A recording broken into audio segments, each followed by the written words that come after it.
Asante, thank you so much daktari. Yes. Nataka kwa sababu ya media tuingie pale kwa matibabu. Matibabu alafu tuingie ya kutibu. Jambo la kwanza tutachukua damu, utaenda katika maabara yetu, yani lab, tutachukua damu, tutafanya test, kwa Kiingereza inaitwa UEC. Daktari nasimama for something electrolyte tests. Yes. Sasa katika hiyo UEC test, baada ya kuchukua damu yako, majibu yakitoka, tukiona ya kwamba pengine calcium iko juu. Manake kuna vipimo ambavyo vinastahili vile ambavyo ni vya kawaida katika damu. Tukiona katika hiyo UEC test calcium iko juu, sodium iko juu, creatinine iko juu. Nimesahau ingine, urea pia iko juu, urea, creatinine, calcium, sodium, na tena kuna ingine inaitwa FGR. Tukiziona hizo vipimo tu viko hali ya juu, tutajua ya kwamba figo yako ina shida kidogo, na tutaanza steps za kuisafisha, na mara nyingi tutakuingiza katika mfumo wa dialysis. Dialysis ni medical procedure ambayo inasafisha figo yako. So kupitia tu damu yako, najua damu tunapima karibu, najua daktari, damu yako tu, sampuli kidogo ya damu inaweza pima hata magonjwa 1000. Damu tu ukitupa damu yako. So kupitia damu yako tutaweza kukuambia ya kwamba hivi vipimo viko juu, ni kana kwamba una ugonjwa wa figo.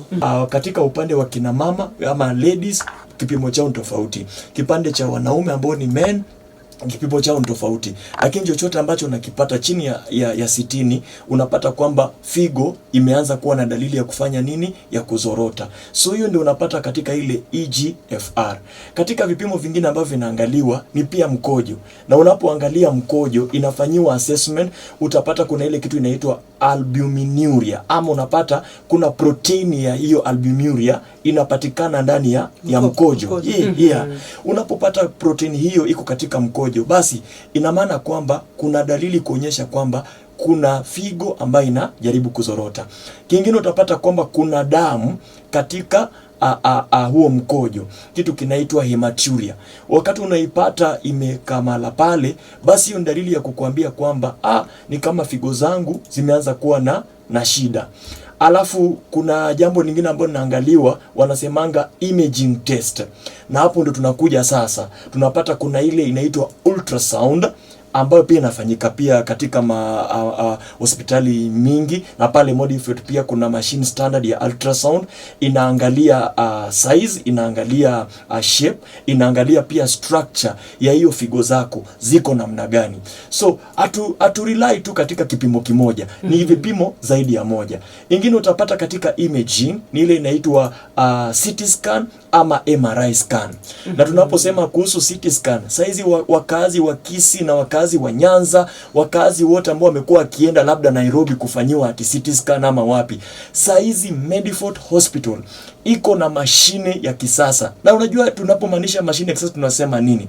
Ni mashine ambayo iko inafanya up to 80, a max of 80 slice. Resolution yake iko juu. Images zake ni quality. Picha iko sawa. Inatoa ile picha ambayo ni ya standard ya juu. Inachukua, inapozunguka at the 360 degrees angle, unapata kwamba kila kitu ambacho inatoa majibu ambayo iko sawa. Kabla ya masaa 24 kuisha, hata sio masaa 24, kabla ya masaa 12 kuisha, majibu yako umeshayapata.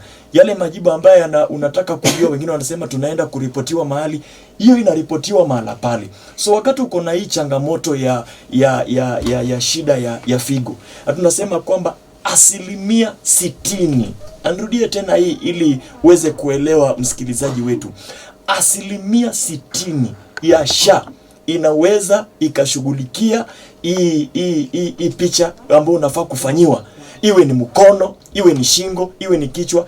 Lakini kwa sababu leo ni siku ya figo dunia mzima, tutakwambia kwamba itakuja upime figo zako, ufanyiwe imaging ya figo zako, ili tuweze kujua hizi figo ziko namna gani. Na hiyo ni kwa CT scan. Umejengewa mzuri sana, imewekwa standard comfortability ya mgonjwa pale Mediford. Tunapotembea pale, CT scan iko, fika mahala pale, hatuna kitu hatuwezi kukufanyia, tutakufanyia mahala pale. Na kuna ile test ya mwisho kuweza kujua kama figo zina shida, ambapo wanachukua sampuli ya nyama kutoka kwenye figo inaenda kupimwa, ile inaitwa tissue sample.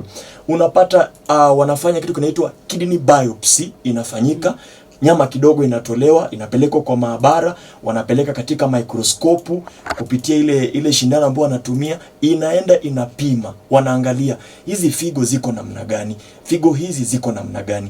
Kumalizia, kama vile mwelekezi wetu alivyosema, matibabu sasa ya hii figo, umeshajua figo mzuri ni gani na figo ambayo iko na shida ni gani, umejua ni vipimo vipi ambavyo vitatumika kuangalia, basi matibabu yake tutaianza namna gani? So matibabu ya kwanza ni matibabu ya kiafya ambao unapata kwamba tunaangalia ile inaitwa dialysis. Yani ni machine inakusaidia kusafisha damu. Tumesema kazi ya figo ni kusafisha damu, lakini sasa kwa sababu figo zimezorota haiwezi ikasafishwa. Inamaanisha nini? Ni vizuri uwekwe katika mashine ambaye itakusaidia kusafisha damu. Inaposaidia kusafisha damu, inatoa uchafu ambao inafaa ibaki, kama hivi tumesema protini, inakusaidia kutoa. Alafu pia kuna ile maji ambayo itaweza kupita na kuna ile awamu ya maji itaweza kubaki. Lakini mara mingi hii dialysis inafanya nini? Inajaribu kukusaidia kutoa maji kwa mwili pamoja na uchafu ambayo imebaki kwa mwili, figo yako iwezi ikajitolea. Na pia pale Medifort kuna machine, tuko na machine karibu 10 na zingine zinakuja pia. Natumai kwamba kabla mwezi huu kuisha kuna zingine ambazo tulikuwa tunazitarajia. Na hii dialysis hata pale Medifort inafanywa 247, yani 24/7. Inafanya, yani ukikuja wakati wote unapata as long as wamekubuka na masaa. Kuna wale wanaingia shift ya saa 11 asubuhi, kuna wale wanaingia 4 hours ikiisha saa 4 asubuhi, kuna wale shift ya saa 4 ikiisha, wengine wanaingia saa 6 saa 7 shift. Yani umewekwa katika shift. Na unapata kwamba ukiwa na kadi yako ya SHA inagharamia kila kitu katika hiyo kufanyiwa dialysis. Unapomaliza kufanyiwa hiyo dialysis, unapatiwa chakula, utakula upate nguvu. Unapomaliza mala pale, Masi atawaeleza zaidi ni manufaa gani unapata wakati unafanyia dialysis yako pale wapi? Medifort. Katika matibabu ambayo nikimalizia, kuna ile inaitwa kidney transplant. Najua mwelekezi wetu umeelewa jambo hilo, unalipata. Yani yani giving support kwa wagonjwa wa figo. Yes. Yani upandikizaji wa figo.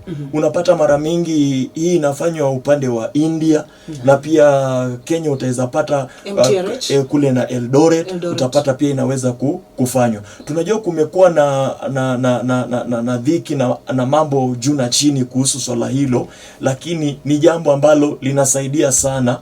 Unabadilishiwa figo ambayo imewekwa vizuri, imepimwa, imehakikishwa kwamba iko sawa, unatolewa katika mtu mmoja anawekewa mtu mwingine. Kwa hivyo hiyo pia ni mojawapo ya matibabu.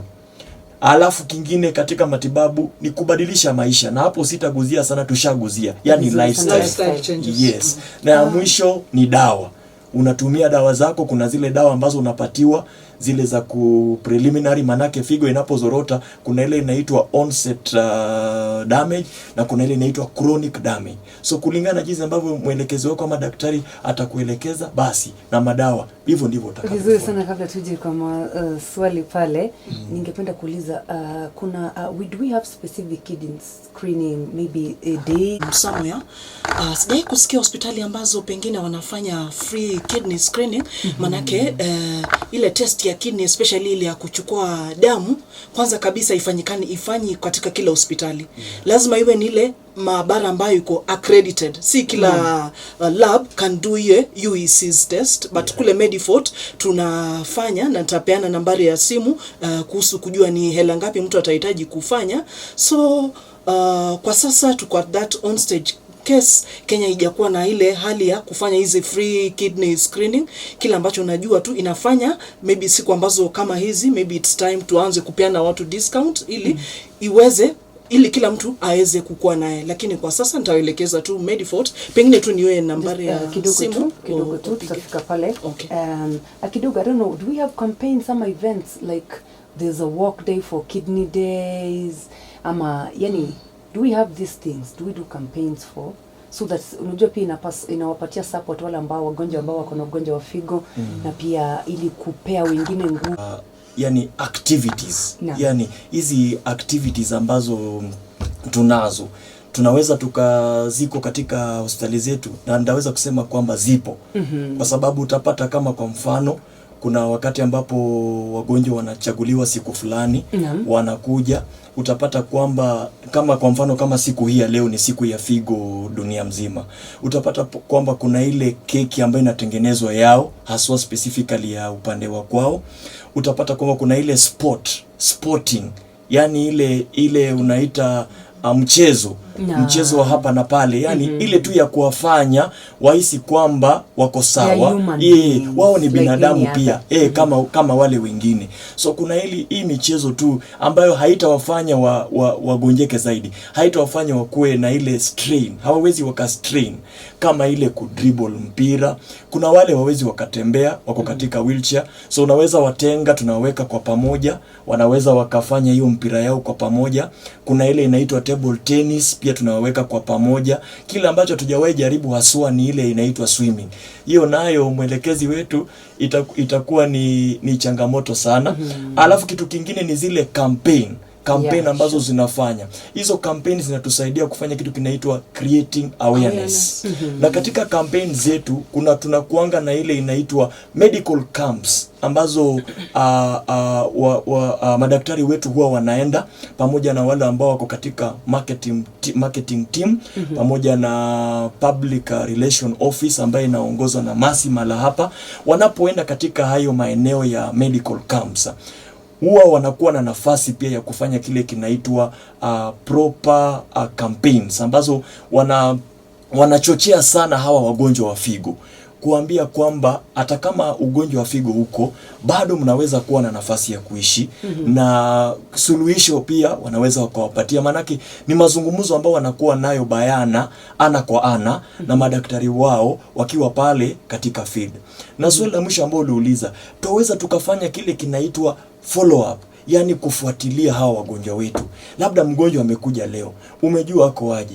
Nitasema hivi, ndio tunafuatilia wagonjwa wetu, na sisi upokea wagonjwa kutoka hadi sehemu za Kericho. Tunajaribu kuulizia mgonjwa fulani amekuja siku fulani, yeye yuko wapi? Na jambo hilo linaanzana na kukuwa na uhusiano bora kati ya huyo mgonjwa na sisi madaktari wao.